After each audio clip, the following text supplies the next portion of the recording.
Hey traders, this is Blake Morrow with Trader Summit, and with me once again is Bruce Fraser from, he's a blogger. You're kind of a jack of all trades. You're a blogger on Wyckoff Strategies, Bruce.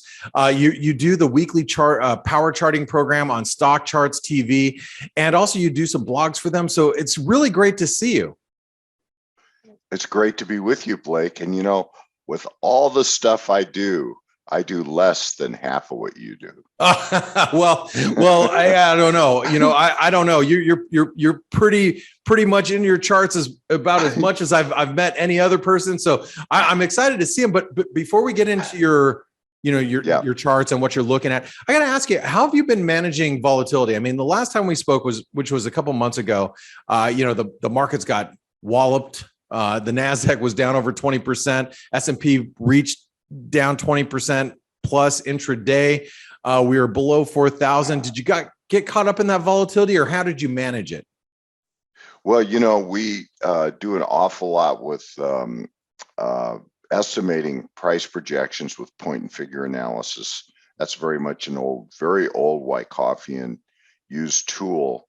And it's done a really heroic job of keeping us on track for objectives and direction and all that. And we have been sharing that. You can see a lot of that in my power charting videos. I try to really show people what it is, how to do it, what it's counted to, and so on. So it's been really, really helpful. And then the other part of it is that I just did a video called Your Daily 5. It was last Tuesday. And it was a video where I did 3 really noteworthy bear markets in history. And I just put them all up side by side. Yeah. And I compared them. And I showed what the characteristics were of these 3 very different bear markets in different time frames over different periods, and how incredibly similar they are. How there's such a family resemblance in bear markets. This is a classic Wyckoff concept. The idea of the business cycle is that there are characteristics of accumulations, there's characteristics of markups, distributions, markdowns. Well, markdowns have very unique attributes, characteristics that they portray as they go from high to low. And one of them is immense volatility. The volatility is just brutal. And this is one of the things that I've been absolutely warning about, is that you have to really respect the volatility of a downtrend. Because let's keep in mind, Blake, and I know that we've talked about this in the past, is that distribution is the process of smart, very large composite operator smart interests that have been sponsoring stocks, owning them, absorbing the shares, holding them all the way up, and then distributing those shares at the top. But the consequence of distribution by these large smart interests is that they no longer are being supported anymore. They're no longer buying those shares. They're no longer holding those shares. They have distributed them to the public and to other smaller institutions. Many of them are institutions, some are not. Anyway, the point being that is what creates volatility, is the lack of good sponsorship. So I want to ask you this, Bruce, really quick before we get into what you're specifically looking at or what you were looking at. Volatility, are you when you mention, well, actually 2-part question. When you mention volatility, are you talking about the VIX, because you're dealing predominantly in stocks? But also, can't you see volatility pick up, especially in a accumulation type of period? Does volatility pick up as well when you're looking at Wyckoff parameters? So 2 questions. Yeah, very good. Because the VIX is definitely a measure of that characteristic or attribute of downtrend, because that's one of the things that people really look for in downtrend, is this massive increase in the VIX. And it's because of that very feature, and the fact that we know that one of the characteristics of a downtrend is the speed, rapidity, the depth at which it goes down, and that you can measure that in the VIX. So the VIX is really important for that. And then the other part of it is that volatility definitely increases at the conclusion of accumulation, because it's that old idea of things move gently in their place, which is accumulation. Accumulation is a very tight, quiet period of price behavior that suddenly becomes a big uptrend.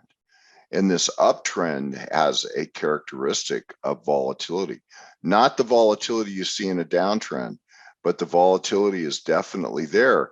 And the volatility is there because there's been absorption. Everything has a reason for what it does in these markets. The reason that the markup begins is because absorption has taken place, and it's very difficult for large interests to be able to buy an appropriate number of shares to put into their portfolios. The only way that can happen is prices have to go up.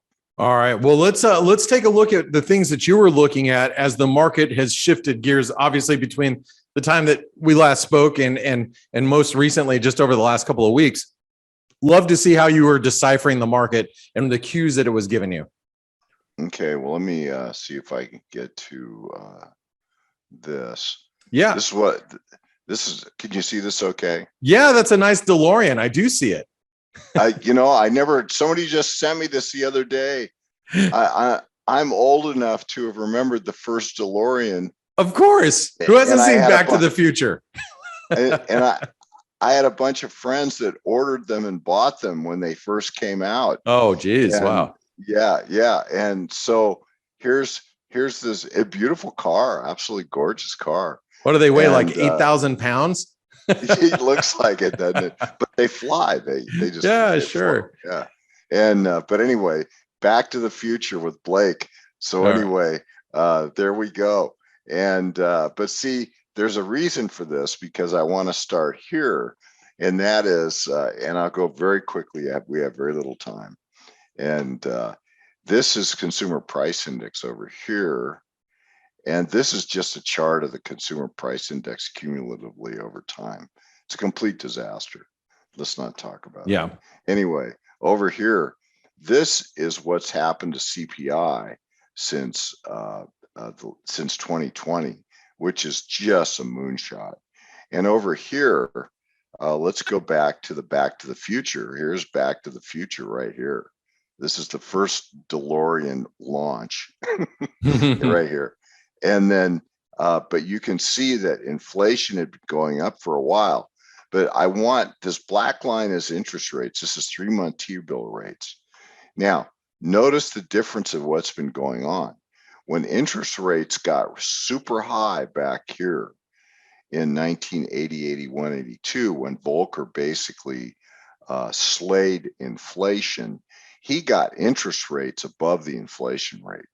Very painful for the economy, very painful. But as long as you have interest rates below the inflation rate, you have effectively an accommodative environment. You have an environment that supports borrowing money and speculating in asset classes like commodities and so on, maybe stocks too. So you look at this big gap here. Right. The huge amount of motivation for large speculators to leverage up and speculate in these asset classes that can go up. And in fact, that's exactly what they've done. This is a lot of commodity price inflation in here. And look what the Fed has done in response to that. They barely budged. And over here, you can see that they moved much quicker with rising inflation. Here, they're not moving yet. And I believe that they're hesitant to do that because they know that to do that will cause the conditions that we got back here, which was recession. This is the 3 horsemen of the apocalypse. And that is that you have high inflation, you have high interest rates, and then you get recession.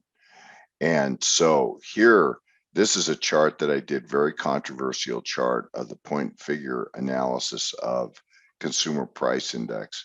This number's now hit 8.3. It was as high as 8.5. My first target objective, this yellow area, was 8.25. So we are now in objective area number 1. I think this actually could cause inflation to stall here. Excuse me. No problem. And so inflation could stall and for a while, but we still do have higher inflation potential. Now, I don't believe that we'll get to these higher numbers, but there's no reason why we couldn't, especially if the Fed doesn't start to follow this number up in a serious way. And that may come years from now, not right away. Interesting. Here, I want to just show you on the left, more so on the left than on the right, is I want to show you this chart. This has been my working chart for 10-year Treasury notes for a long time now. And that is that this is a swing trading count of interest rates. I'm actually counting rates. And this count across here took off in late 2021, jumped out of its accumulation structure and took off. My objective was 260 to 340. We just got under 320. I think 312 was the high print. I think we were higher intraday. And so we may in fact have fulfilled this upper objective. There's resistance here at 320. So I think that we're very close to seeing the end of the interest rate hike cycle for now in the Fed. And so we'll get obviously another quarter, maybe 2 quarters of rate increase. There's no way to know for sure, but they're very close to the end, I think, for the time being, because they're so afraid of recession. And as a matter of fact, the administration is meeting with Powell, I think, here early this week to just talk about that very actually thing. Today and as you said earlier this week, and speaking with Janet Yellen and Fed Chairman Powell. So fascinating. Well, that shows they're starting to really worry, and I think the worry is really about the fall elections. So part of my thinking is that I think the third quarter, and probably not till the third quarter, we could see the stock market start to catch a bid.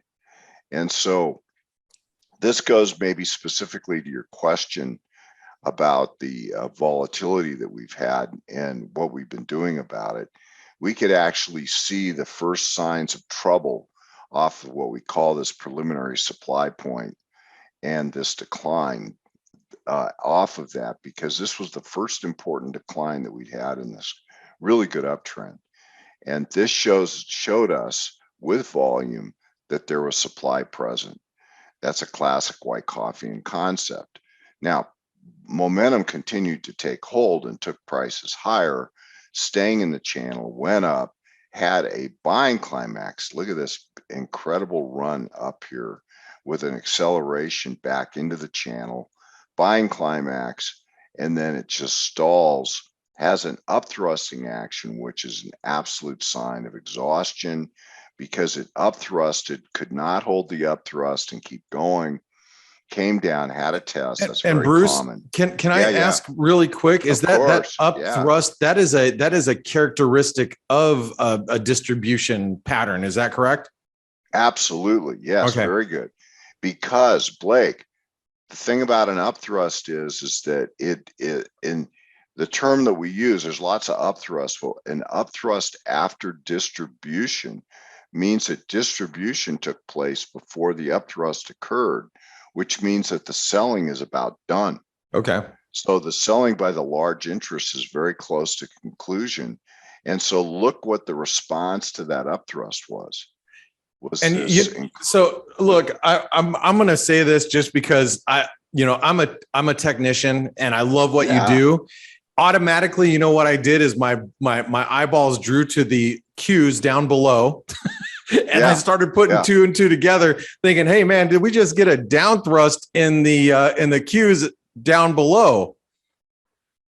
Yeah. Well, Yeah, exactly.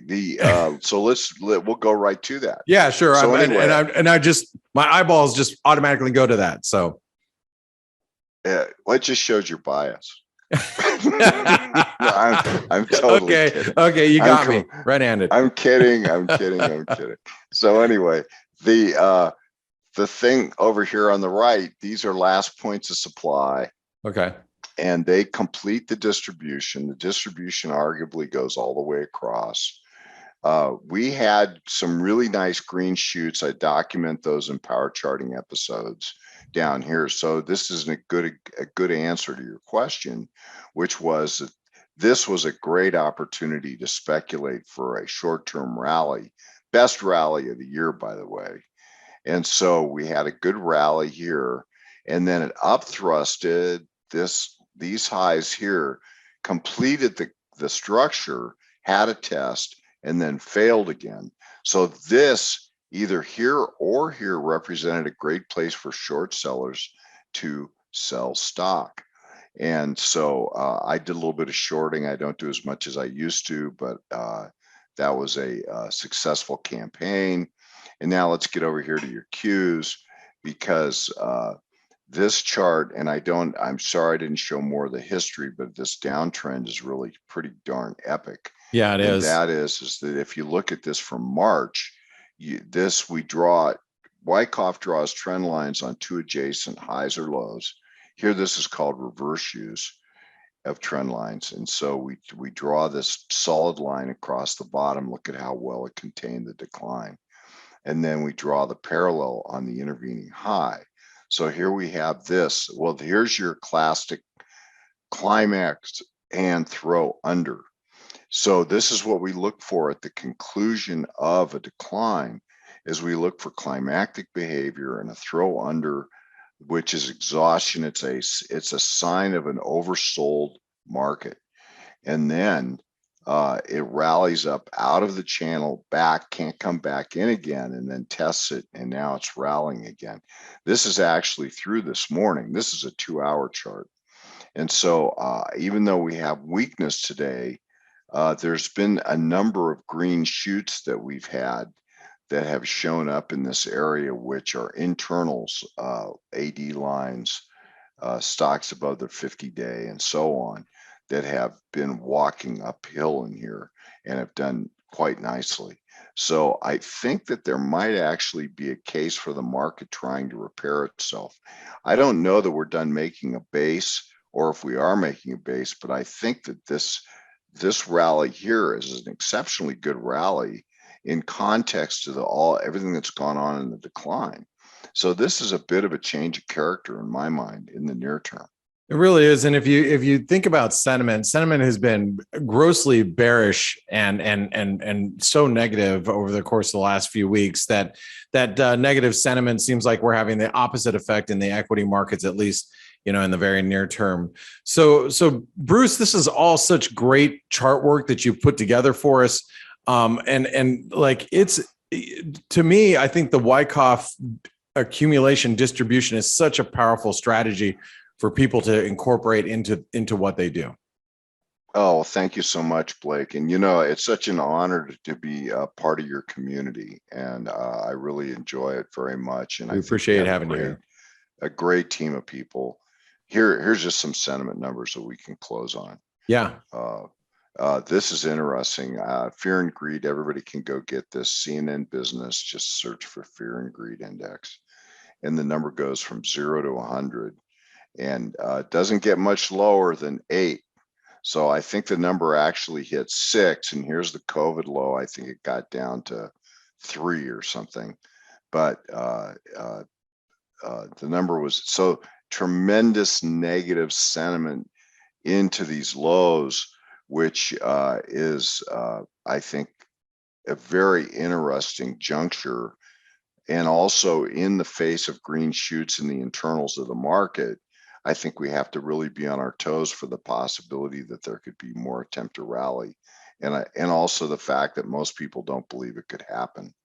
And then also over here, this just equity put call from the SIBO, and this is a 10-day moving average of that ratio right there, and it's the red is just daily, so it's just kind of noise. But when you put it in a 10-day, it starts to make a lot of sense, and you can see that the pessimism in the put call, a lot of put buying, is substantially high. Not as high as COVID, but for all extents and purposes, it's very close to wow. Well, but that just, complements exactly what I was saying about the negative sentiment that has been around the markets.